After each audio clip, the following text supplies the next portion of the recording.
Good morning to you all, ladies and gentlemen. There is a long message from Dr. David Matsanga. He has broke the Camel'S back. In other words, he don't finally break the shell of the coconut on the issue of Simon Ekpa and what is behind it. Well, he is sharing the progress that has been made so far on the case of Simon Ekpa with full assurance that victory is ours. I will show you this video, but before I tell you, or rather before you begin to watch this video, please, I want you to notice one thing. I want you to take this into cognizance. This message is of 4 different types. This one is part 1, they have part 2, they have part 3, they have part 4. It is a continuation. I know you like listening to him. I like listening to him as well, because he is making progress on the case of Simon Ekpa and also the case of Nnamdi Kanu. So I will urge you to, when you start to watch this clip, I will post it concurrently. Part 1 is going, the part 2 is following part 3, and the last part. Because you need to compare the whole messages to also understand the day of the freedom of Simon Ekpa and the day that the Finland court. Because according to the information circulating now, the Finland government now have decided they want to quash the case because the case lacks jurisdiction. There is no any jurisdiction to try Simon Ekpa.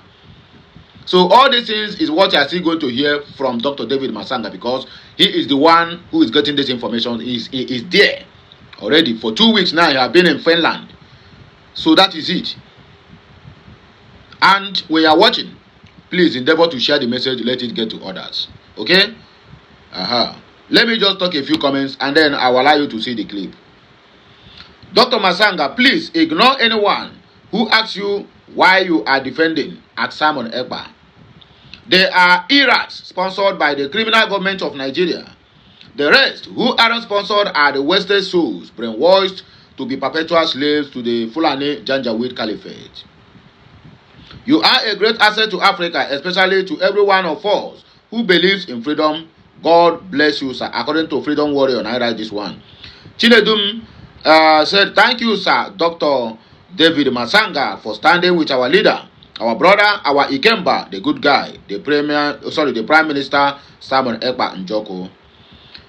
Ike Dompower Ajime said, thanks, Dr. Matsanga. God give you long life.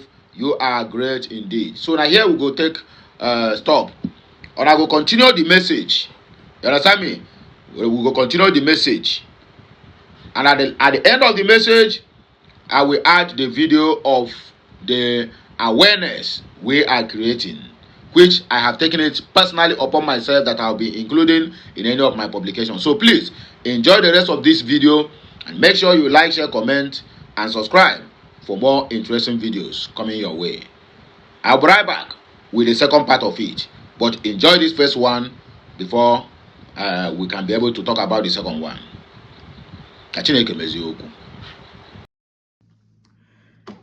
Thank you very much, ladies and gentlemen, all the way from this great hotel in Helsinki, where I've been for the last 2 weeks or 3 weeks or so, and it looks like I'll be here from behind the technical line and making sure that what I got involved in, I must finish it.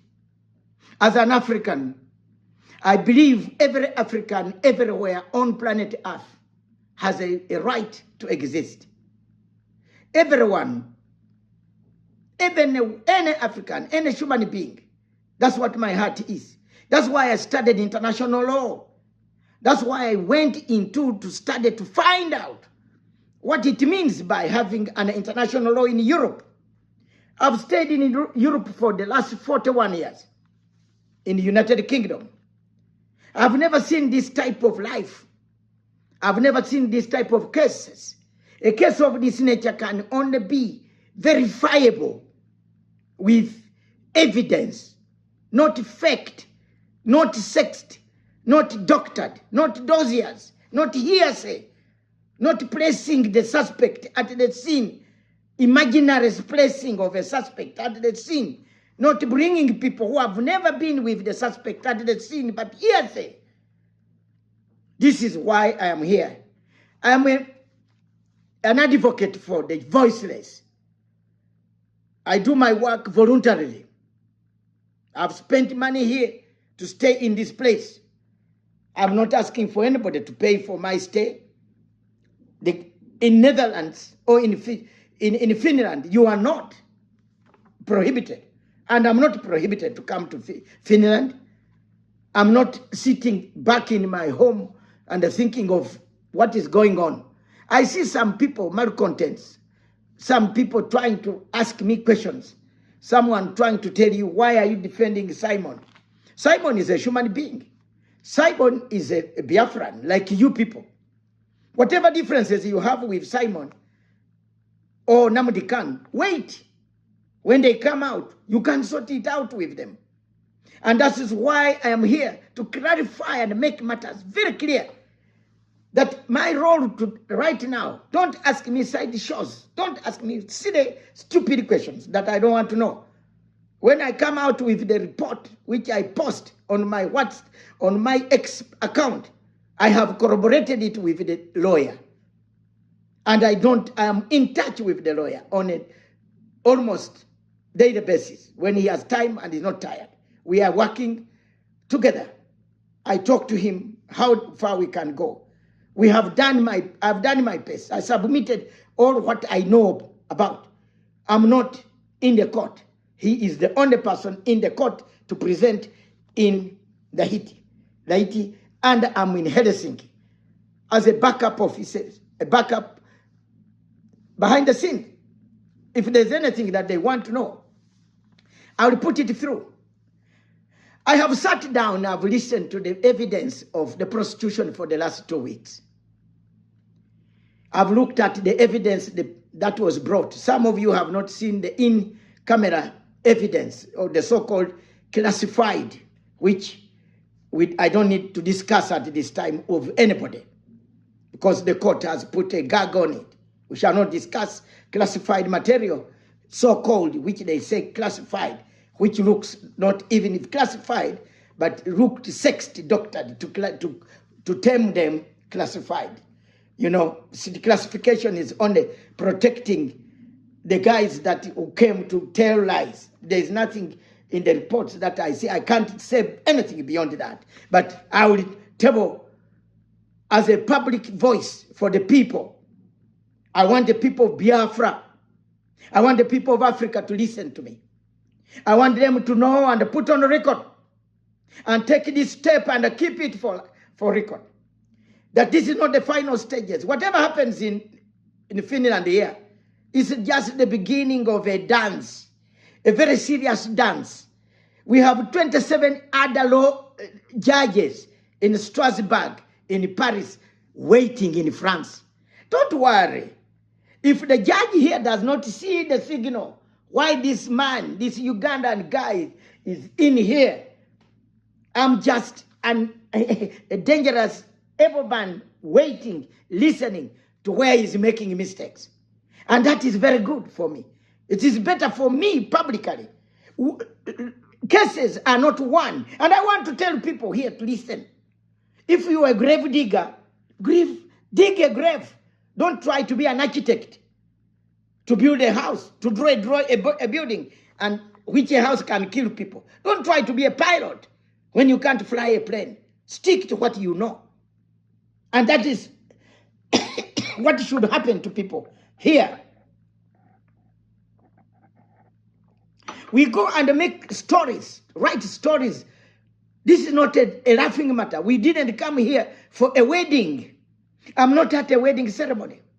I'm here to liberate a soul, a man who stood up to say, my people are being killed.